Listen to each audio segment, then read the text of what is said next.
கேரளா பாலக்காடு பகுதியில பிறந்தவர். அப்பாவோட ஹோட்டல் தொழிலுக்காக கோவை வராங்க. BA ஹிஸ்டரிய பாதியில நிறுத்திட்டு சென்னை திரைப்பட கல்லூரியில சேர்ந்தாரு. நாசர் அவர்களோட சேர்ந்து சென்னை கிங்ஸ்ங்கிற நாடக குழுவுல நடிக்க ஆரம்பிச்சாரு. 23 வயசுல 7வது மனிதன்கிற படம் மூலமா ஹீரோவா தமிழ் சினிமாவுல அறிமுகமானாரு. வணிக ரீதியா இந்த படம் வெற்றி அடையல, ஆனா தேசிய மாநில விருதுகளை வசப்படுத்தினாங்க. இவரோட வசன உச்சரிப்பு, உடல் மொழி நிறைய வாய்ப்புகளை தேடி வர வச்சாரு. நான் யார நம்பி பொறுக்கல, எந்த நாயும் எனக்கு கஞ்சி ஊத்த வேண்டாம். படம் பண்றதுக்கு முன்னாலேயே வீட்டுல இருந்தே அந்த கதாபாத்திரமா வாழ்வாராம். வில்லன் அப்படின்னா முரட்டுத்தனமா முறுக்கு மீச வச்சுக்கிட்டு இருக்கணுங்கிற பிம்பத்தை உடைச்சாரு. ஒரு வில்லனா நடிப்பால மிரட்டினவரு அண்ணனா அப்பாவா உணர்வு பூர்வமா உருக வச்சிருப்பாரு. ஐ நோங்கிற ஒரு வார்த்தையில பல உணர்ச்சிகளை காமிச்ச அசாத்திய நடிப்புக்கு சொந்தக்காரரான இவரு 300க்கும் மேற்பட்ட படங்கள்ல நடிச்சாரு.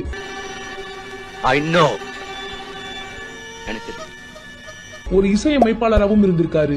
சினிமாவை நேசிச்ச இவரு தனிமை பசிக்கு உடல் நலத்தை விலையா கொடுத்தாரு. தமிழ் சினிமாவுல எப்பவுமே இவருடைய இடத்தை யாராலையுமே நிரப்ப முடியாதுன்னு சொல்ற அளவுக்கு ஒரு கதாபாத்திரத்திலையும் வாழ்ந்த அந்த மகா கலைஞன் தான் ரகுவரன் அவர்கள்.